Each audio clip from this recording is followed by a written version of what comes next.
Hey, it's Troy here, and welcome to the shop on another very cold day here in Missouri. It's like 10 degrees outside, but the sun's going down and it's gonna get colder. So I'm nice and cozy here in the shop. The furnace just kicked off, and so I'm feeling good out here. I wanted to share some tips with you, kind of on this video and a few upcoming videos.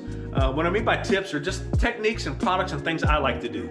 I like to always tell people a tip is simply a suggestion or an offering of a tool that you may be able to use or apply. I don't care if you're getting the tip from a top pro, if you're getting it from me, if you're getting it from him or her, whoever you get a tip from, it's simply something you might want to apply, but it doesn't mean it's the right way or the wrong way. So I always like to say that. There's no right or wrong. I'm just letting you know what I prefer. So I'm talking about crankbait fishing today for bass.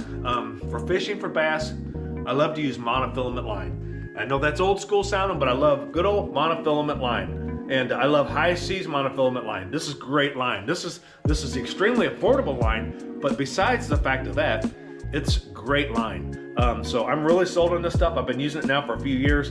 So I love the monofilament totally on my reel. I don't like a backer. I don't like a braid with a leader. I don't want any weak points. That's just another weak point. I don't want any of that. I don't want to mess with leaders. I don't want that weak point.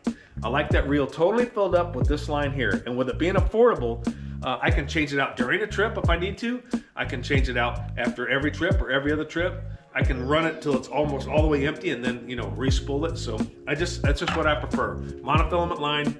And on the rods, I prefer most of them to be a medium, medium action fiberglass rod. Had a hard time getting my train of thought there. So I like a fiberglass rod or any composite you use, a good medium action rod. The medium action rod and the monofilament line will give you enough stretch that when you're retrieving for that crankbait, for that bass bite, when he hits it, when you rear back and set the hook, you've got a little bit of softness in the rod and you got that stretch of that monofilament, and it will help set that hook and penetrate it, but it will keep it from penetrating too hard and tearing jaw tissue and making a larger hole where he can throw that hook back out at you. So the idea is to set that hook, but not to do the damage or make that hole any bigger in that tissue. So that's why I like that monofilament and that combination of that medium rod.